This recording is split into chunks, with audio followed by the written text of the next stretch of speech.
Stand in my place today and add my voice to the debate on Bill 44, an act to implement the Northern Ontario Energy Credit 2010.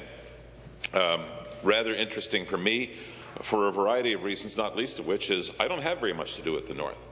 I represent a southern riding, Thornhill, but a riding nonetheless full of people who are on fixed incomes and who have an interest in all things financial, all things fiscal, in the province of Ontario, and notably the idea that there's a differentiation between North and South.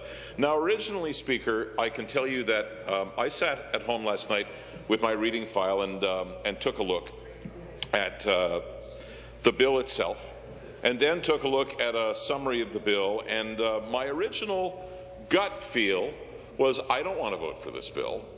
Then I put the gut feel away and thought with my heart and said, yeah, you have to vote for this bill. It may be I do have a heart in response to my friend from the other side. My constituents are being hit just as hard as anyone else in the province in terms of the cost of energy and the cost of everything else as well, and they have something to say about this, which is why I want to participate in the debate. But aside from that, I asked myself, why would you want to then index, and I'll get to this in greater detail, why would you want to index what you're going to refund to people, given the fact that the very income tax system indexes everybody? In other words, we're going to take after-tax money from people who have already paid graduated tax, and we're going to graduate the scale again in terms of what we give back to them. And that strikes me as more than just a little strange. In fact, the bill itself is somewhat strange, Speaker, in a number of senses. The amounts that are envisioned for refund are strange. Up to $130 in the case of a single person, while a family, including single parents, would be eligible for up to $200, a wide range of interpretation. Then there's a really interesting aspect to this bill, and that is the fact that it is not controlled by regulation. This is uncharacteristic, Speaker, of this government, which seems to like to pass legislation, all of which we really find out about later on in the piece when the regulations come out. I cite, for example, something like the pesticide bill, where here we're fixing the refunds in time. So if you're dealing with a single at $130 and you're dealing with up to $130, or if you're dealing with a family for up to $200, Speaker, you're talking about fixing that in time so that absent any amendment to this legislation in the fullness of whatever time we're discussing, or absent a repeal of this bill and its substitution by another bill, those are the amounts we're going to see there this year and next year and the year after and 5 years out, regardless of what happens to the money supply and inflation that may affect it. So we're dealing with that strange circumstance. We're dealing with the fact that these amounts are a pittance in the first place when you consider a variety of factors that affect energy. And I cite by way of example a number of things.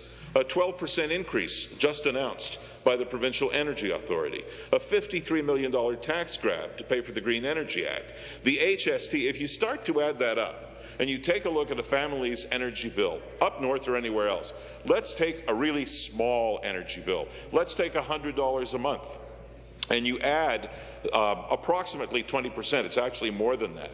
You're now paying $120 a month. If you take that $20 and you extrapolate over a year, you've got a $240 increase, and you're going to do what? Depending on income, you might refund up to $200 of that. So no matter how you slice it, and no matter where you live, and regardless of this bill, families and single people, everybody in this province who pays for energy, and that, let's face it, is everybody in this province, is going to pay more. That's the cold hard fact. So it's Dalton giveth and Dalton taketh away from the standpoint of anybody who is on the giving or the receiving end. So the fact that we have all of those things makes it rather strange. The fact that it applies only to the north is strange as well. You could say, well, you know, this is a disadvantaged area in the sense that it's colder at certain times of the year. Tell that to my people in Thornhill.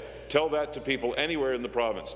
I don't notice that much of a disparity in temperature as to be able to say that energy costs in Thornhill are appreciably cheaper than energy costs up in Timmins, for example. The red tape that comes into this bill is equally frustrating and equally strange.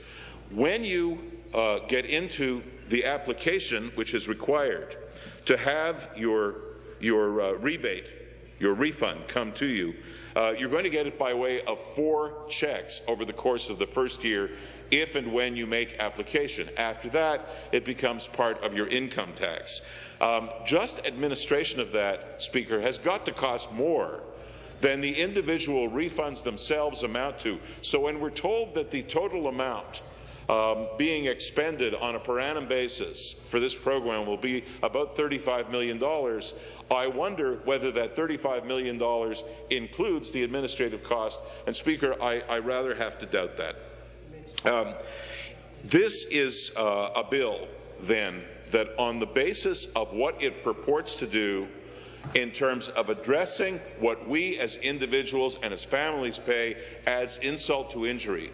I'm going to tax you 4 times over a very short period of time. New taxes, ranging from the new energy tax to the $53 million imposition for green energy to the HST, and then I'm going to give you back a very small fraction of that and tell you what a good guy I am. And I'm the government of Ontario. That's what we're being told to believe. The bottom line on this, and what makes it really strange, is that it's a bill out there, hanging all by itself, and not part of any perceptible energy policy on the part of the government of the day. I don't see an energy policy. People in general don't see an energy policy. What exactly is this? It's not about atomic energy. It's not about wind. It's not about biomass. It's not about hydro, it's not about coal, and it's not about Energizer batteries. Speaker, what this bill is about is entirely throwing a bone to the North, saying to the North, which has been injured repeatedly on the mining front, in the forestry sector, we care about you. We, the government of the day of Ontario, care about you, and look what we're going to do for you. We're going to recognize you as an area that's different from the rest of the province, and we're going to give you this little bone to appease you.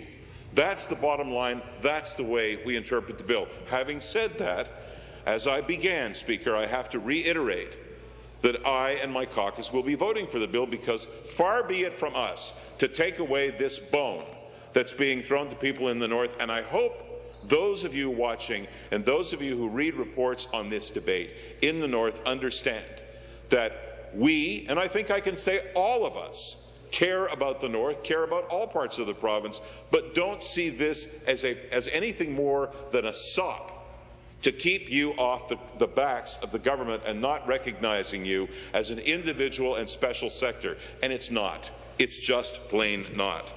The annual credit would be available to Northern residents aged 18 or older who pay rent or property tax for their principal residence, a single person eligible for up to $130. I say again, up to $130.